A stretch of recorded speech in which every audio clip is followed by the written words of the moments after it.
আপনার মোবাইল ফোনটি আপনার হাতে হতে পারে বিস্ফোরণ। আপনি কি জানেন গত কয়েক বছরে বিশ্বে কী পরিমাণ ফোন বিস্ফোরিত হয়েছে? কী ছিল সেই বিস্ফোরণের কারণ? আপনার ফোনে কি চার্জ থাকে না, ব্যাটারি ফুলে গিয়েছে? কতটা রিস্কে আছেন আপনি এবং আপনার শখের ফোন?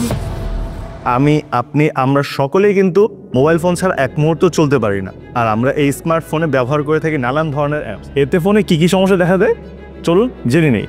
যে 6টি কারণ ঘটতে পারে মোবাইলের বিস্ফোরণ।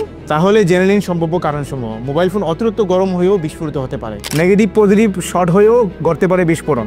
ওভারহিট ফোন অতিরিক্ত তাপমাত্রায় চার্জে দিলেও ঘটতে পারে বিস্ফোরণ। অরিজিনাল চার্জারের পরিবর্তে ডুপ্লিকেট চার্জার ইউজ করলেও হতে পারে বিস্ফোরণ। বেঁকে যাওয়া এবং ফুলে যাওয়া ব্যাটারি কিন্তু ঘটাতে পারে অনাকাঙ্ক্ষিত দুর্ঘটনা। মোবাইল পড়ে গিয়ে ব্যাটারি লেভেল ফেটে গেলে চার্জে দেওয়ার সময় ঘটতে পারে বিস্ফোরণ। বাঁচতে হলে কি করবেন? আপনার স্মার্টফোনটি অভিজ্ঞ কাউকে চেক করান। তাই আজই চলে আসুন ইস্টার্ন প্লাজার আইফিক্স প্লাস্টের শোরুমে, 4th ফ্লোর, শপ নাম্বার 5/17।